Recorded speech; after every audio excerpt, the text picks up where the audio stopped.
हाँ जी, कैसे हैं आप लोग? आप सब बढ़िया होंगे अपने। और आज जैसा कि हर कोई व्यक्ति जब वीडियो के ऊपर क्लिक करता है तो सबसे पहले थंबनेल को देखता है कि थंबनेल के अंदर मास्टर साहब ने क्या लिख रखा है।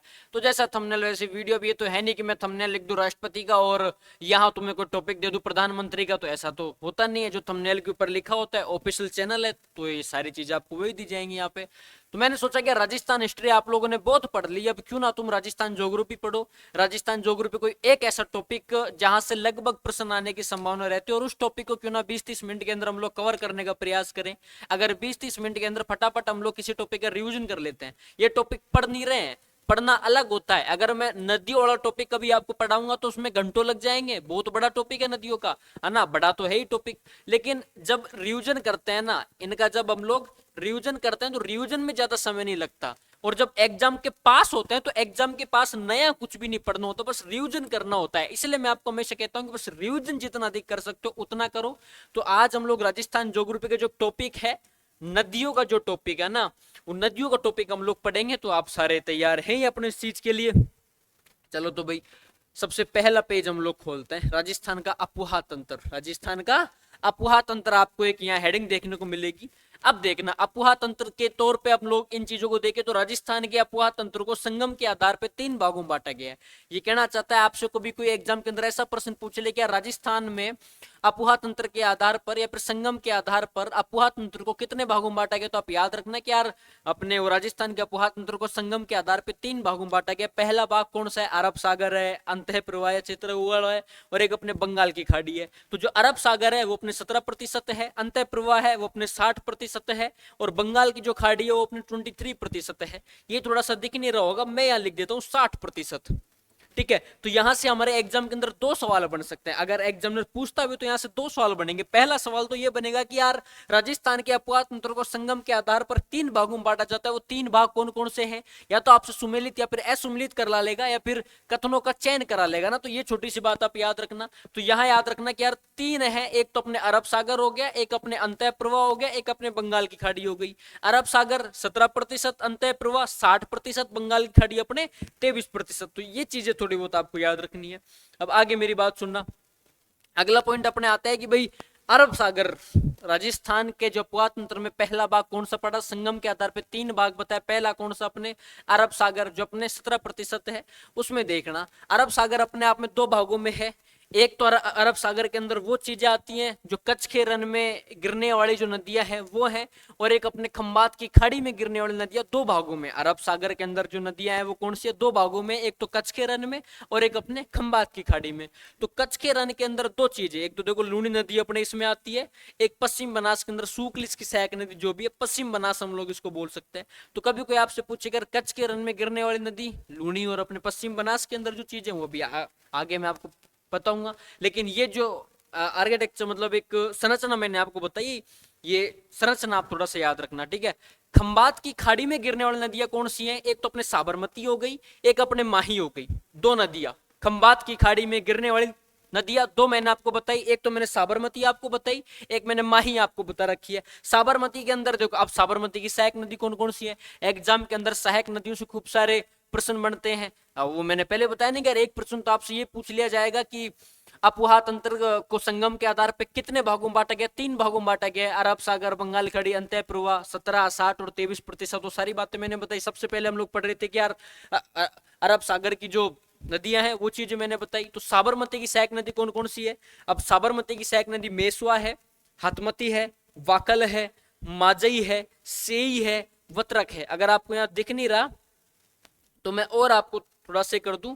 मेसवा इसकी सहायक नदी है, हतमती इसकी सहायक नदी है, वाकल इसकी सहायक नदी है, माजई इसकी सहायक नदी है, से इसकी सहायक नदी है, और अपने वत्रक इसकी सहायक नदी है। उसके बाद अपने एक आता है माही की सहायक नदी कौन कौन सी है? यार माही है, अपने जो माही नदी है इसकी सहायक नदी सोम जो अपने उदयपुर जिले के अंदर स्थित है, जाखम जो अपने प्रतापगढ़ जिले के अंदर स्थित है, अनास जो अपने मध्य प्रदेश के अंदर स्थित है, एमपी के अंदर स्थित है। एक तरह का चाप, चाप अपने बांसवाड़ा में स्थित है। चाप कहां स्थित है भैया? अपने बांसवाड़ा के अंदर स्थित है। एक तरह का ईरू ये अपने प्रतापगढ़ के अंदर स्थित है। तो ये चीजें आपको थोड़ी सी याद रखनी है, ठीक है। तो ये संरचना या तो आप एक बार इसका स्क्रीनशॉट ले लो या फिर आप कॉपी के अंदर नोट करना चाहते हो तो वो चीजें कर लो। तो अब तक मैंने आपको 2 बातें बताई। सबसे पहले तो मैंने आपको बताया कि राजस्थान के अपवाह तंत्र को संगम के आधार पर 3 भागों में बांटा गया है। एक मैंने कहा अरब सागर 17% है, अंतः प्रवाह 60% है और एक अपने बंगाल की खाड़ी 23% है। उसके बाद मैंने आपको बताया अरब सागर की नदियां, कच्छ के रण में गिरने वाली नदियां लूनी और अपने पश्चिम बनास, और खंबात की खाड़ी में गिरने वाली नदी अपने साबरमती है, एक अपने माही है। साबरमती की सहायक नदी मेसवा है, हतमती है, वाकल है, माजई है, सेई है, वतरक है। यहाँ अपने माही की नदी सोम जो उदयपुर जिले में स्थित है, जाखम जो अपने प्रतापगढ़ जिले में है, अपने अनास जो कि मध्य प्रदेश में है, अपने चाप जो बांसवाड़ा में है, अपने ईरू जो अपने प्रतापगढ़ जिले के अंदर है। तो ये बातें तो आपको लगभग देखो भाई समझ आ गई होंगी।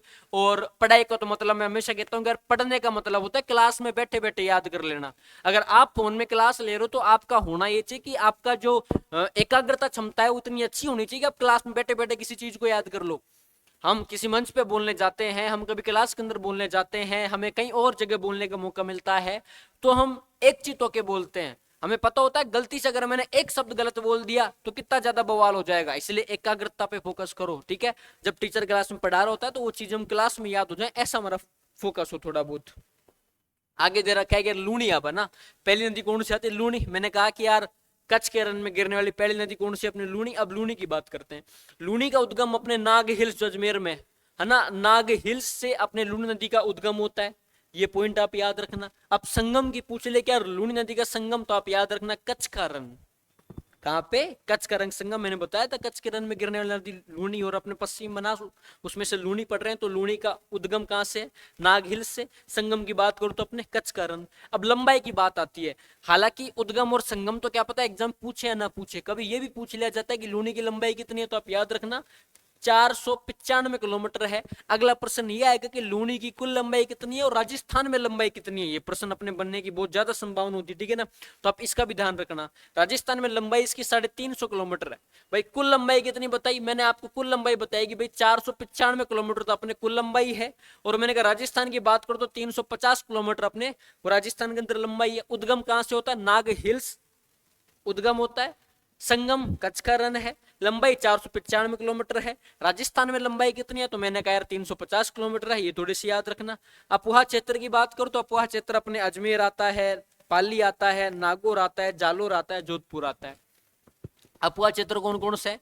अपोहा क्षेत्र आप थोड़े से याद रखना। अजमेर अपने एक अपोहा क्षेत्र है, पाली अपने एक अपोहा क्षेत्र है, नागौर अपने का अपोहा क्षेत्र है, जालोर इसका अपोहा क्षेत्र है और जोधपुर इसका अपोहा क्षेत्र है, ठीक है ना। तो ये पूरा लूनी का याद रखना। उद्गम नाग हिल्स से होता है। संगम अपने कच्छ का रण है। लंबाई इसकी 495 किलोमीटर है। इसके अपने राजस्थान के अंदर लंबाई 350 किलोमीटर है। अपोहा क्षेत्र अपने अजमेर है, पाली है, नागौर है, जालोर है, जोधपुर है, ठीक है। और ये चीजें याद रखना, ठीक है। आगे चलते हैं भाई। अब इसकी सहायक नदी कौन कौन सी है? क्योंकि लूनी नदी की जब पढ़ते हैं तो सहायक नदी हमें याद आती है। सहायक नदी मैं आपको थोड़ा सा यहाँ बता देता हूँ ना, सहायक नदी कौन कौन सी है। एक सहायक नदी इसकी अपने बांडी है, एक सहायक नदी इसकी अपने सूकड़ी है, एक सहायक नदी इसकी अपने जवाई है, एक सहायक नदी इसकी अपने जोजड़ी है, एक सहायक नदी इसकी अपने लीलड़ी है, एक सहायक नदी इसकी अपने भुइया है, ठीक है ना। ये इसकी सहायक नदी है। बांडी है, सुकड़ी है, जवाई है, जोजड़ी है, लीलड़ी है ना। तो ये अपनी इसकी सहायक नदी है। ये थोड़ा सा आप याद रखना, ठीक है ना भाई। तो लूनी की सहायक नदी आपने याद कर ही ली अपने। अब आता है लूनी के उपनाम।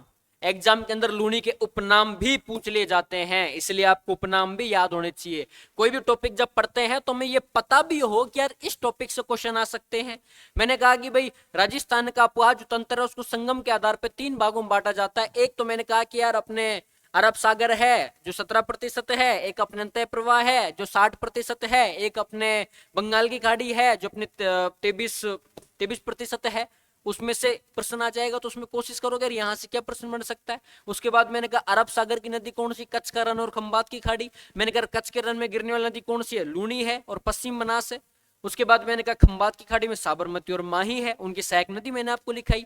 अब यहाँ मैंने कहा कि लूनी की सहायक नदी कौन कौन सी है, तो मैंने कहा कि भाई सब बांडी अपने सहायक नदी है, सूकड़ी अपने सहायक नदी है, जवाई अपने सहायक नदी है, जोजड़ी अपने सहायक नदी है, लीलड़ी अपने सहायक नदी है, गुही अपने सहायक नदी है।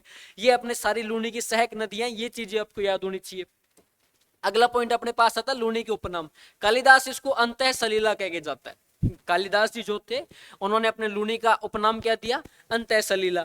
इसको सागरमती कहा जाता है, इसको लवणमती कहा जाता है। ठीक है, सागरमती और अपने लवणमती इसका उपनाम है। अब देखना, राजस्थान के कुल अपुहा तंत्र में लूणी नदी का योगदान कितना है। आपसे कभी कोई पूछ लेगा राजस्थान का भारत के कुल क्षेत्रफल में योगदान कितना है, या फिर विश्व के कुल क्षेत्रफल के अंदर भारत का योगदान कितना है। उसी प्रकार आपसे यहाँ पूछ लेगा राजस्थान के कुल अपुहा तंत्र में लूणी नदी का कुल योगदान कितना है, तो आप इसको बात को याद रखना कि आपने 10.40%, 10.40% अपने अपुहा क्षेत्र के अंदर कुल योगदान लूणी नदी का ये है। और मरुस्थल में देश की सबसे लंबी नदी अगर कोई है तो वो अपने लूणी नदी है। मरुस्थल में सबसे लंबी नदी अगर कोई अब तक है तो वो कौन सी नदी अपने, तो मरुस्थल में सबसे लंबी नदी अब तक अपने लूणी नदी है। ये चीजें आप याद रखना। ठीक है, लूणी के अंदर मैंने सबसे पहले दो चीजें आपको बताई। मैंने आपको बताया कि लूणी नदी का उद्गम नाग हिल से होता है, संगम कच्छ का रन है, लंबाई इसकी 495 किलोमीटर है, राजस्थान में लंबाई इसकी 350 है। अपुहा तंत्र अपने अजमेर में, पाली में, जालोर में, जोधपुर में, नागौर में, यहाँ इसका अफवाह तंत्र है। मैंने कहा सहायक नदी कौन कौन सी है, मैंने कहा बांडी है, सुकड़ी है, जवाई है, जोजड़ी है, लीलड़ी है, गुइया है ना, ये थोड़ा सा याद रखना। अब आगे देखो भाई, आगे मैंने इसके उपनाम बताया, सागरमती है, इसको लवणमती कहा जाता है, कालिदास इसको अंत सलीला कह के जाता है। और राजस्थान के कुल अपुहा तंत्र में कुल योगदान 10.40% है। और मरुस्थल में बहने वाली सबसे लंबी नदी कौन सी है, वो अपने लूणी नदी है। ये बात मैंने आपको यहाँ बताई। अब मेरी बात सुनना आगे थोड़ा सा। मैंने कहा बांध परियोजना, परियोजनाएं आपसे कभी कभी पूछ ली जाती हैं, तो बांध परियोजनाओं की थोड़ा सा याद रखना। अपने एक जसवंत सागर है, जसवंत सागर बांध जो है वो जोधपुर में है और लूणी नदी पे बना हुआ है, ये थोड़ा सा याद रखना।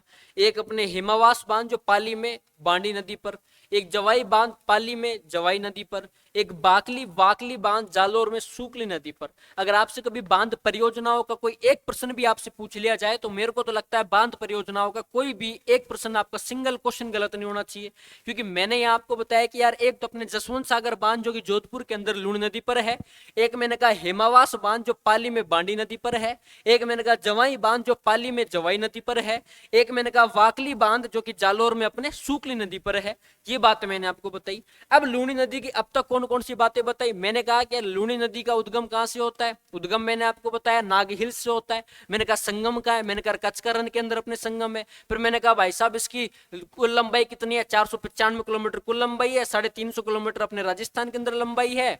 ये सारी बातें मैंने आपको बताई। उपनाम कोई पूछेगी एग्जाम के अंदर, उपनाम बोलना सागरमती, लवणमती इसके उपनाम है, और कालिदास इसको उपनाम देके जाता है अपने कौन सा, अंत सलीला। और राजस्थान के कुल अपुहा तंत्र में लूणी नदी का कुल योगदान कितना है, मैंने कहा भाई साहब कुल योगदान अपने 10.40% है। कोई पूछे कि मरुस्थल में सबसे लंबी नदी, मतलब सबसे लंबी नदी कौन सी है जो मरुस्थल में बहती है, तो मरुस्थल में बहने वाली सबसे लंबी नदी कौन सी है, वो सबसे लंबी नदी अपने लूणी नदी है। और कोई बांध परियोजनाओं का प्रश्न पूछ ले तो ये पैराग्राफ, ये संरचना जो मैंने यहां बना रखी है, ये थोड़ी सी आप याद रखना। ठीक है, अगली बात आती है माही नदी की। लूणी नदी अपने कंप्लीट। अब आपके पास सामने क्वेश्चन आता है माही नदी का। कौन सा क्वेश्चन आता है अपने, माही नदी का।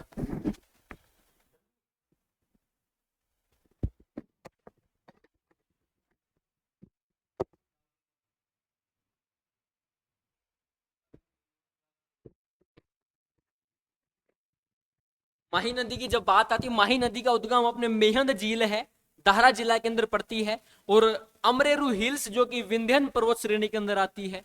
अब यहां से प्रश्न बन जाएगा कि माही नदी का उद्गम स्थान बताओ। अब माही नदी का उद्गम स्थान आपने रटा है, पढ़ा है, क्या समझोगे इसमें। उद्गम स्थान मेहंद झील है तो है, अब याद करना पड़ेगा, समझो इसमें कोई मेहंदी वाली झील थोड़ी है, नाम है मेहंद झील अपने, तो ये थोड़ा सा आप याद रखना।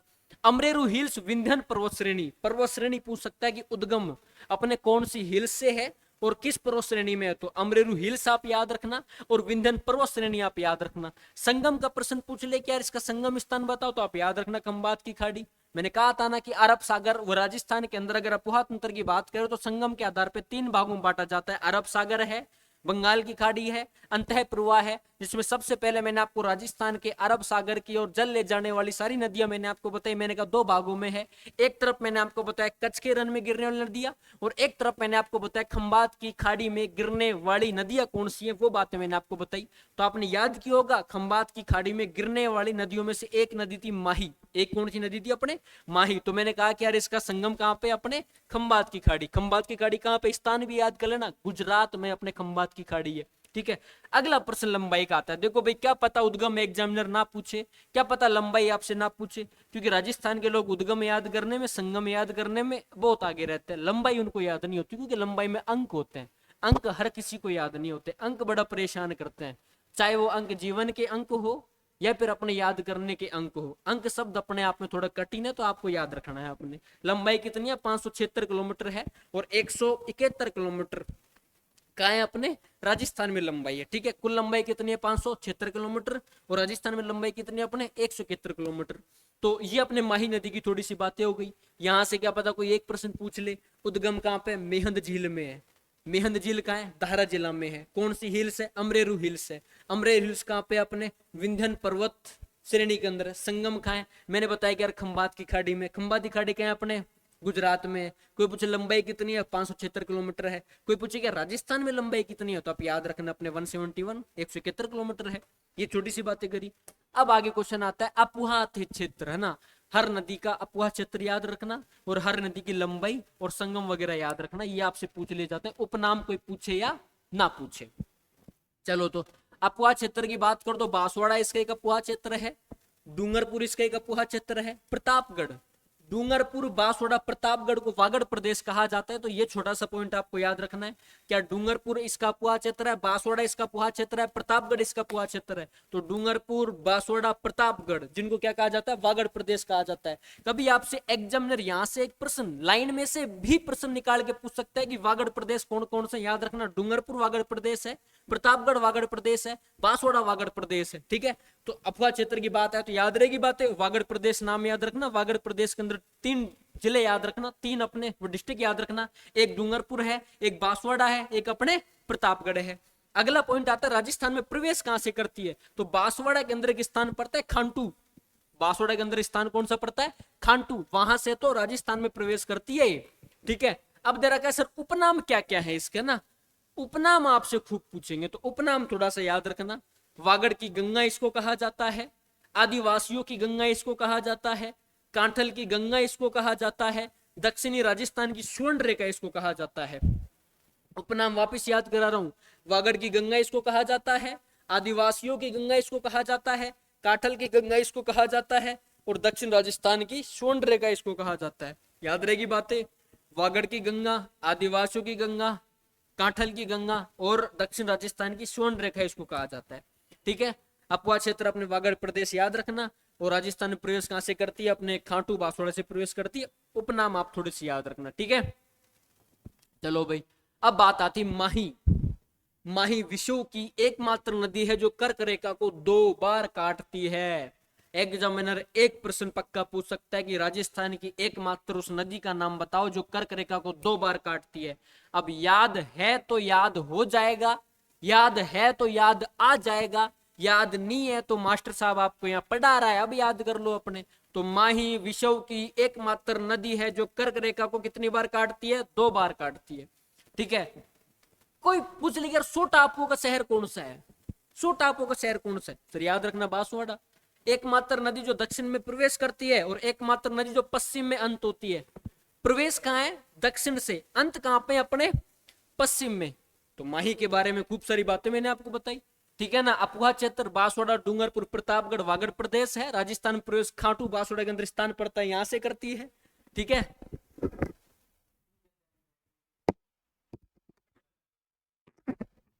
ठीक है ना। उपनाम कोई पूछे तो वागड़ की गंगा इसको कहा जाता है, काठल की गंगा इसको कहा जाता है, आदिवासियों की गंगा इसको कहा जाता है, और दक्षिण राजस्थान की स्वर्ण रेखा इसको कहा जाता है।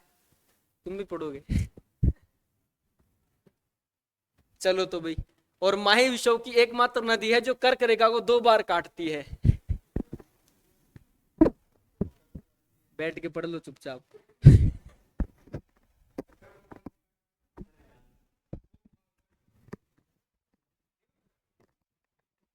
सो टापुओं का शहर किसे कहा जाता है? तो सो टापुओं का शहर अपने बांसवाड़ा को कहा जाता है। ये ठीक है। सो टापुओं का शहर किसे कहा जाता है? भाई अपने बांसवाड़ा को सो टापुओं का शहर कहा जाता है। और एकमात्र नदी जो अपने दक्षिण में प्रवेश करती है और पश्चिम में इसका अंत होता है। ये पॉइंट आप याद रखना। अगला पॉइंट मैंने आपको बताया कि साबरमती नदी, साबरमती नदी का उद्गम स्थान कहाँ है? पदराना हिल्स है। कोई पूछे संगम कहाँ है, तो खंभात की खाड़ी। और खंभात की खाड़ी कहाँ है अपने? सर खंभात की खाड़ी अपने गुजरात में है। और खंभात की खाड़ी से दो नदियां गुजरती हैं, एक तो अपने सर साबरमती आपने बताई, और सर साबरमती से पहले आपने एक और नदी बताई, उसका नाम क्या था अपने? उसका नाम मैंने माही नदी आपको बताया था। कोई लंबाई पूछे कि यार अपने साबरमती नदी की लंबाई कितनी है, तो लंबाई 416 किलोमीटर है। कोई पूछे राजस्थान में लंबाई कितनी है, तो मात्र 45 किलोमीटर है। ठीक है, इतना सा पॉइंट याद रखना। अपुहा क्षेत्र की बात करो तो उदयपुर और अपने डूंगरपुर। और सहायक नदियां कौन कौन सी? साबरमती की सहायक नदी शायद मैंने आपको यहाँ बताई थी, हतमती है, वाकल है, मेसवा है, यहाँ मैंने खूब सारी बताई थी अपने, सही है, वात्रक है। देखो साबरमती की सहायक नदी मेसवा मैंने आपको बताई, हतमती मैंने आपको बताई, वाकल मैंने आपको बताई, माझई नाम बताया, सही नाम बताया, वत्रक नाम बताया। और यहाँ माही की अपने सहायक नदी मैंने आपको बताया कि यार उदयपुर के अंदर कोई नदी सोम है, प्रतापगढ़ के अंदर कोई नदी जाकम है, मध्य प्रदेश के अंदर कोई अनास है, बांसवाड़ा में कोई चाप है, और प्रतापगढ़ के अंदर कोई ईरो नाम की नदी है। तो साबरमती और माही की सहायक नदी मैंने आपको बता दी। खंभात की खाड़ी में गिरने वाली दो नदियां मैंने आपको बता दी। चलो तो भाई हम कहाँ थे अपने? साबरमती पे बात कर रहे थे, है ना। चलो साबरमती के बाद अपने आता है पश्चिमी बनास। कौन सा आता है? पश्चिम बनास। याद करो मैंने क्या बताया था, मैंने कहा था कि भाई अपने कच्छ के रण में गिरने वाली दो नदियां, एक तरफ तो लूनी और एक तरफ अपने पश्चिम बनास। मैंने कहा उद्गम, तो भाई नया सानवारा हिल्स जो कहाँ पे अपने? सुरोई में। कहाँ पे अपने? सुरोई के अंदर है। एक मैंने कहा संगम कहाँ है? लिटिल कच्छ, ये कहाँ पे है? गुजरात में। मैंने कहा लंबाई कितनी है, तो 266 किलोमीटर लंबाई है। और राजस्थान में लंबाई कितनी? 50 किलोमीटर। अच्छा, एग्जामिनर ये भी प्रश्न पूछ सकता है कि कुल लंबाई तो इसकी इतनी है, आप ये बता दो राजस्थान में लंबाई कितनी है। या फिर प्रश्न को थोड़ा बदल के ये पूछ सकता है कि इसकी राजस्थान में लंबाई तो 50 किलोमीटर है, लेकिन आप इतना बता दो कि इसकी कुल लंबाई कितनी है। तो आप कुल लंबाई भी याद रखना, साथ में मैंने आपको राजस्थान की लंबाई लिखा रखी है, ये भी आप याद रखना। अगला पूछ ले अपुहा तंत्र अपने क्षेत्र जो है ना, अपुहा तंत्र तो गलत हो गया भाई, थोड़ा सा क्षेत्र याद रखना कि अपुहा क्षेत्र कौन कौन से हैं। राजस्थान और गुजरात, दो स्टेट आप याद रखना। सहायक नदियां कौन कौन सी हैं? सूकली इसकी सहायक नदी है, सीपू इसकी सहायक नदी है, कुकड़ी इसकी सहायक नदी है। ये सारी सहायक नदी मैंने आपको बताई पश्चिम बनास की। अगर पश्चिम बनास से रिलेटेड कोई प्रश्न पूछा जाएगा तो लगभग यहाँ से पूछ लेगा। और ये शॉर्ट नोट्स आप याद करने के बाद में 20-30 मिनट के अंदर जो मैंने आपको नदियां रिवाइज कराऊंगा, इनको याद करने के बाद आप प्रीवियस ईयर के क्वेश्चन पेपर सोल्व करना। उसमें से अगर 5-6 क्वेश्चन मिलते हैं तो बहुत अच्छी बात है, और कोई चीजें अगर नहीं मिलती तो उसको अपने ऐड कर लेना, है ना, कि सर ये चीज मुझे नहीं मिली, इसको मैंने यहाँ पे ऐड कर ली। अगला कौन सा पार्ट आता है भाई अपने? अगला दे रखा है अंतः प्रवाही नदियां, जिनका मैंने आपको बताया था कि यार जो अपने अरब सागर की नदियां हैं वो तो अपने की कितनी प्रतिशत हैं? 17% है। मैंने कहा अंतः प्रवाही नदियां हैं वो अपने 60% हैं। मैंने कहा था कि यार जो अपने अरब सागर है वो इतना बता दिया, 60% ये बता दिया। सर तीसरा पार्ट आपने बताया था बंगाल की खाड़ी, तो बंगाल की खाड़ी में गिरने वाली जो नदियां हैं वो अपने 23% है। तो हम लोगों ने अरब सागर पढ़ लिया, अब कौन सा पढ़ लेंगे अपने? अंतः प्रवाही नदियां। इसमें पहली नदी अपने आती है घग्गर। पहली नदी कौन सी आती है अपने? घग्गर। घग्गर पहली नदी है जो हिमालय से गुजरती है, हिमालय से आती है। कहां से आती है अपने? हिमालय से। और कहां से आती है? शिवालिक पहाड़ियों से आती है, शिवालिक हिल्स इनको हम लोग बोल सकते हैं। तो पूछे कि घग्गर नदी का उद्गम कहां से होता है, तो याद रखना शिवालिक पहाड़ी से होता है। अपुहा क्षेत्र कोई आपसे पूछे, हनुमानगढ़ इसका अपुहा क्षेत्र है और श्री गंगानगर इसका अपुहा क्षेत्र है। उपनाम कोई पूछे तो सर अपने माँ सरस्वती नदी है, एक अपने मृत नदी भी इसको कहा जाता है, ठीक है ना, और एक सोता नदी भी इसका नाम है, सोता नदी, है ना। तो ये आप उपनाम याद रखना। और सबसे लंबी अंतः प्रवाही नदी है, सबसे लंबी अंतः प्रवाही नदी कौन सी है? वो अपने घग्गर है। घग्गर राजस्थान में हिमालय से गुजरने वाली आने वाली पहली नदी कौन सी है? वो घग्गर है। अपुहा क्षेत्र कहाँ है? हनुमानगढ़ में इसका अपुहा क्षेत्र है। और आपसे कोई पूछे कि यार अगला कौन सा बताया, तो मैंने कहा श्री गंगानगर इसका एक और अपुहा क्षेत्र है। कोई उपनाम पूछे तो आप याद रखना सरस्वती नदी इसका उपनाम है, मृत नदी इसका उपनाम है, और सोता नदी इसका उपनाम है, और सबसे लंबी अंतः प्रवाही नदी इसको कहा जाता है। अगला पोर्शन मैंने आपको कहा कि फोर्ट अब्बास नाम का एक कोई स्थान है, ये स्थान पाकिस्तान के अंदर पड़ता है। सर इस स्थान की विशेषता क्यों है? मैंने लिख भी रखी बकायदा कि घग्गर का अंतिम स्थान जो पाकिस्तान में है, घग्गर का अंतिम स्थान जो कहां पे अपने पाकिस्तान में है, वो अपने फोर्ट अब्बास है। और साबी नदी का उद्गम कहां से होता है, तो बोला सेवर हिल्स जो है वहां से अपने साबी नदी का उद्गम होता है। कोई अपवाह क्षेत्र पूछे तो ये भी याद रखना, जयपुर इसका अपवाह क्षेत्र है, कोटपुतली इसका अपवाह क्षेत्र है, बहरोड इसका अपवाह क्षेत्र है। कौन कौन सा बताया मैंने आपको कि यार जयपुर इसका अपवाह क्षेत्र है, कोटपुतली इसका अपवाह क्षेत्र है और बहरोड इसका अपवाह क्षेत्र है। अगला लाइन, सर बाणगंगा नदी बता दो। बाणगंगा नदी का जो उद्गम होता है वो अपने बैराट हिल्स जो कोटपुतली बहरोड के अंदर आती। बैराट पहले जयपुर में आता था, नया जिला अपने नया डिस्ट्रिक्ट बन गया, कोटपुतली बहरोड याद रखना। तो अपने बैराट हिल्स जो है, बैराट जो पहाड़ियां है वहां से बाणगंगा नदी का उद्गम होता है। कोई अपवाह क्षेत्र की बात करता है तो अपवाह क्षेत्र के अंदर आप याद रखना कि एक तो कोटपुतली बहरोड जो है वो इसका अपवाह क्षेत्र है, एक दौसा नाम का जो डिस्ट्रिक्ट अपने वो इसका अपवाह क्षेत्र है, भरतपुर नाम का जो डिस्ट्रिक्ट है वो इसका अपवाह क्षेत्र है। तो यहां मैंने तीन चीजें आपको बताई कि फोर्ट अब्बास नाम का कोई स्थान है जो पाकिस्तान के अंदर स्थित है, जहां गग्गर नदी का अंतिम स्थान है वो कौन सा है, अपने गग्गर नदी का अंतिम स्थान अगर कोई है वो अपने फोर्ट अब्बास है। मैंने कहा साबी नदी, तो मैंने कहा उद्गम अपने सेवर जो हिल्स है वहां से सावर नदी का उद्गम होता है। अपवा क्षेत्र की बात करूं, जयपुर है, कोटपुतली है, बहरोड है, ये सारी चीजें बताई। और बाणगंगा नदी उद्गम बैराट हिल्स से है, अपवा क्षेत्र कोटपुतली बहरोड से है। अगला अंतिम पेज अपने पास में है कि उपनाम क्या क्या है इसके ना। मैंने क्या बताया आपको कि यार अपने बाणगंगा नदी के उपनाम अर्जुन की गंगा है, ताला नदी इसको कहा जाता है और खंडित नदी इसको कहा जाता है। अर्जुन की गंगा इसको कहा जाता है, ताला नदी इसको कहा जाता है और खंडित नदी इसको कहा जाता है। एक नदी है रूपारेल नदी, मतलब आज जितना हो सकता है वो चीजें मैं आपको यहाँ बता दूंगा।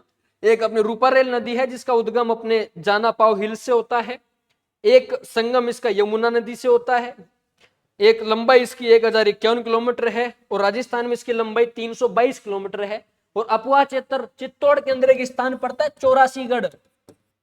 चित्तौड़ के अंदर कौन सा स्थान पड़ता है, अपने चौरासीगढ़ नाम का एक स्थान पड़ता है जो कि कोटा, बूंदी, सवाई माधोपुर, धौलपुर। तो भाई कोटा और बूंदी तो अपने हाड़ौती क्षेत्र है। कोटा और बूंदी कौन से क्षेत्र है, अपने कोटा और बूंदी तो अपने हाड़ौती क्षेत्र है। एक तरह का सवाई माधोपुर और धौलपुर, तो सवाई माधोपुर और धौलपुर अपने डांग क्षेत्र है। सवाई माधोपुर और धौलपुर कौन से क्षेत्र, अपने डांग क्षेत्र, याद रखना। करौली भी इसमें ऐड हो जाता है। तो कहां से प्रवेश करती है, चित्तौड़ के चौरासीगढ़ से, ठीक है ना। ये छोटा सा याद रखना। ये कुछ चीजें मैंने आपको बताया, एक बार छोटा सा रिवीजन मैं आपको करा दूं वापिस एक बार। मैंने कहा कि राजस्थान का जो अपवाह तंत्र है उसके तौर पे मैं बताऊं तो राजस्थान के अपवाह तंत्र को संगम के आधार पर 3 भागों में बांटा गया है। अरब सागर जो कि 17% है, अंतः प्रवाह जो कि 60% है, बंगाल की खाड़ी जो कि अपने 23% है। एक मैंने बताया आपको कि यार अरब सागर की नदियां जो कि कच्छ के रन में गिरने वाली नदियां लूनी है और पश्चिम बनास है। उसके बाद मैंने कहा खंबात की खाड़ी में गिरने वाली नदियां कौन सी हैं, साबरमती और माही है। साबरमती की सहायक नदी मेसवा है, हथमती है, वाकल है, माजई है, सेई है, वत्रक है। एक मैंने माही की सहायक नदी बताई, सोम उदयपुर में है, जाखम प्रतापगढ़ में है, अनास मध्य प्रदेश में है, चा बांसवाड़ा में, ईरू अपने प्रतापगढ़ में है। एक मैंने कहा लूनी उद्गम स्थान कहाँ है, तो मैंने बताया कि यार नाग हिल्स अपने इसका उद्गम स्थान है, कच्छ का रण इसका संगम है और लंबाई 495 किलोमीटर है और राजस्थान के अंदर 350 किलोमीटर है। अपवा क्षेत्र की बात करें अजमेर है, पाली है, नागौर है, जोधपुर है, जालोर है, ये बातें बताई। उसके बाद अपने आता है सहायक नदियां, सहायक नदी बांडी है, सुकड़ी है, अपनी लिलड़ी है, जवाई है, जोजड़ी है, गुइया है। उसके बाद बात करते हैं कि यार लूनी का नाम क्या, तो सागरमती इसको कहा जाता है और लवणमती इसको कहा जाता है। कालिदास के अनुसार अंतः सलीला है। राजस्थान में कुल अपवाह क्षेत्र, कुल अपवाह तंत्र में लूनी नदी का योगदान कितना है, तो ये अपने 10.40% है। एक मैंने कहा कि यार लूनी जो नदी है मरुस्थल देश की सबसे लंबी नदी है, ये पॉइंट भी आप याद रखना। और बांध परियोजना मैंने आपको बताई, जसवंत सागर, हेमवास, ये सारी चीजें आपको पढ़ा दी मैंने, या तो इनका स्क्रीनशॉट ले लो या फिर इनको पढ़ लो देख देख के। माही नदी का मैंने आपको बता दिया, अपवा क्षेत्र मैंने आपको बता दिए, और विश्व की एकमात्र नदी जो कर्क रेखा को 2 बार काटती है ये मैंने आपको बता दिया। छोटा टापू का शहर बांसवाड़ा ये भी मैंने आपको बता दिया। एक साबरमती नदी का मैंने आपको बता दिया, एक पश्चिम बनास का मैंने आपको बता दिया, एक अंतः प्रवाही नदियां मैंने आपको बता दी, फोर्ट अब्बास नाम का स्थान बता दिया। ये सारी बातें हम लोगों ने आज कर ली भाई। और एक और अपने बंगाल की खाड़ी वाला वो रह गया, वो एक बार मैं और आपको कंप्लीट करा के बता दूंगा अगली वीडियो के अंदर। शायद हो सके तो मैं थोड़ा छोटा रूप लेके थोड़ा जल्दी रिवीजन करा के उस बंगाली खाड़ी वाले टॉपिक को भी ऐड करके अगली क्लास और आपके लिए अपलोड कर दी जाएगी। बाकी इतना तो आप पढ़ो अपने, और पढ़ाई देखो बहुत अच्छी करो, अपने खूब सारे पीवाईक्यू सोल्व करो, अपने खूब रिवीजन करो। बाकी वीडियो के लिए तो आपके पास बहुत टाइम, लेकिन पटवार के लिए अब टाइम नहीं है, तो जितना हो सकता है अपने स्मार्ट माइंड से पढ़ाई करो ना। बाकी चीजें तो देखो भाई आसान है ही जीवन में,